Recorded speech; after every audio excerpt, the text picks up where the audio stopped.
and Christian Bale. Here, the writer and director of the film, Mr. Adam McKay.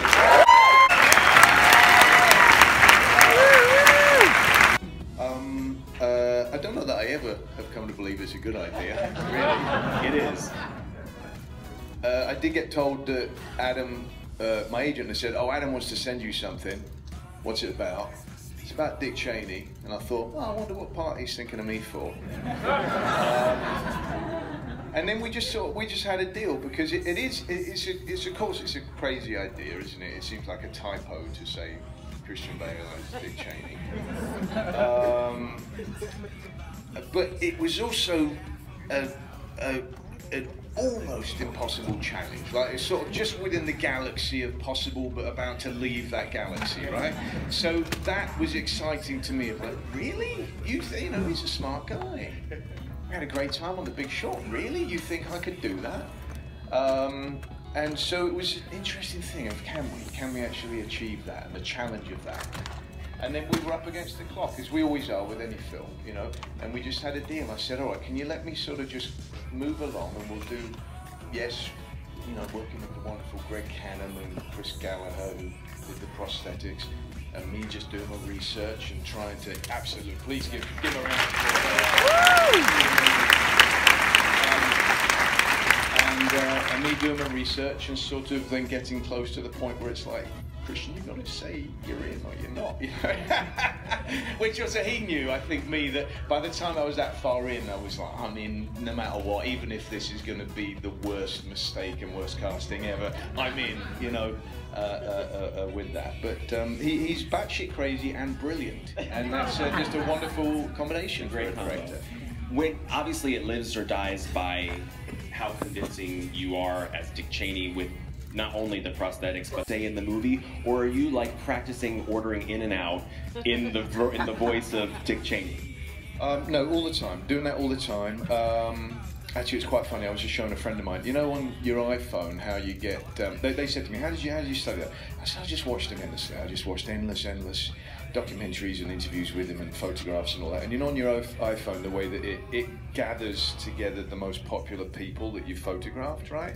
And it makes memories of them. I've got tons of memories of Dick Cheney that come up on my phone all the time. And when you look at people, it's my wife, my son, my daughter, and Dick Cheney who come up. And sometimes it blends all of them in, with Dick going, well, the weapons of mass destruction, and then uplifting music mixes in with it in that way too, you know.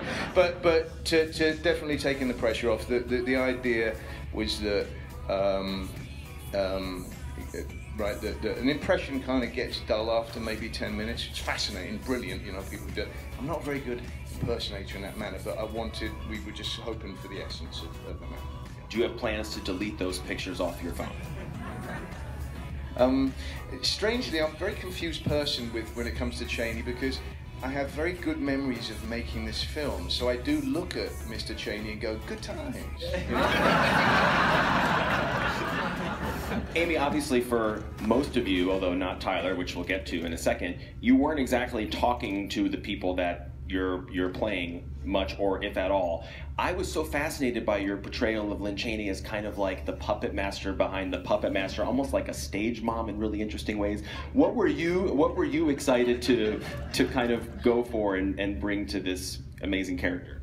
What's amazing about Lynn is there's actually a lot of footage of her. She's not somebody who hid behind her husband. You know, she had her own career, and so there was quite a bit of footage for me to pull from. But the thing that I identified with was, it's funny because I'm sort of the same thing. I get kind of defensive of Lynn. I'm like, she did not pull the strings. He made his own decision, you know? And I get really defensive because I kind of had a great time making the film, and she reminded me of my grandmother, like the best parts of my grandmother, like this really outspoken, pioneering woman who is just gonna, you know, pick herself up from her bootstraps and make it happen. I mean, she had a really rough upbringing. She, you know, she has a lot of a great romance with American history. You know, there was so much to dig into. that when I started really getting into her, what I loved was the relationship. And this opportunity to develop this relationship between Dick and Lynn, which I think is very tight and really moving in a strange way, a very Shakespearean way. Shakespearean.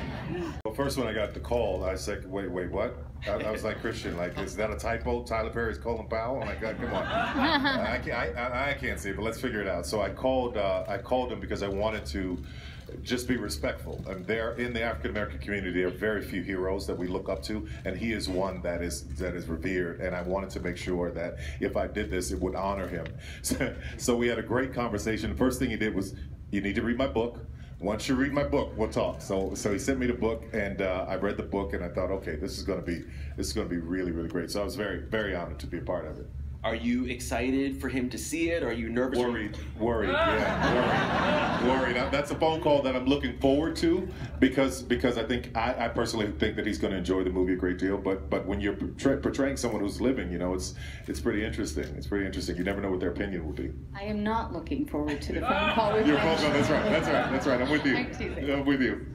Adam, I feel like you perfected this art of making, with The Big Short, with making a movie that's kind of equally entertaining, illuminating, and infuriating. And I think you've kind of matched yourself here. Is it fun for you to deal with that balance of all of those different things and making sure that we're learning something, we're also challenged, but we're also a little pissed off? Yeah, it's, you know, I think at a certain point, you know, the norm became that we're supposed to just watch movies that are entertaining, or we're supposed to just watch movies that have explosions or laughs. And I guess I'm a bit of a nerd in the sense that I find this stuff really fascinating. So I just try and highlight it. You know, when it came to the fake ending or the Shakespeare, it was like, oh my God, this is an incredible moment. Like, if Cheney says no to being VP, history changes. And, you know, I would tell my youngest daughter, Pearl, from The Landlord, if anyone knows her, and I would tell her, and she would say, "Dad, that's boring." And so I knew I had to highlight it a little bit. And one of the great things about film and the history of film is there's no rules. You know, it's just, does it work? Does it fit a narrative, emotional arc? So yeah, it's been really freeing and exciting to dive into stories from this different direction. And for Christian and Amy, it's so cool that you guys are now making you've made your third movie together after American Hustle and The Fighter. Woo! Is it just mind-blowing to explore all these different kinds of characters and relationships? Did you really freak out about what the other one was doing in this movie compared to the other ones that you've done? I didn't. No, Christian can do anything. So I'm just, well, I think Christian can do anything. And his commitment and his talent is unparalleled. And I'm just thrilled to get to go along with him on those rides, because if you are able to allow yourself and to commit and to let go, it's a wonderful ride as an actor to get to work with somebody like Christian Bale.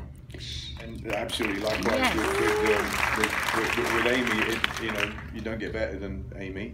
And we've had, you know, I love those films. All three that you mentioned, they're wonderful. So far we got a pretty good track record, I feel. And yeah, you know, I know that you know, it's enjoyable to get obsessive, isn't it? It's nice to be obsessive, and I always worry about doing interviews because that's what we do, and I always think like, oh, I'm going to ruin everything that we worked out so hard by a couple of silly comments here. But I love doing that, right? And she's so bloody good at it, and also she's right there with me in enjoying the craziness of it and how obsessive you want to get with it, and I've never caught her sort of looking sideways like, what is he doing? She's right there, and I hope I'm there as supportive as well, you know, and so I hope we do many more. Absolutely. Tyler, when you think about everything that you kind of researched and read and thought about and learned in the process of making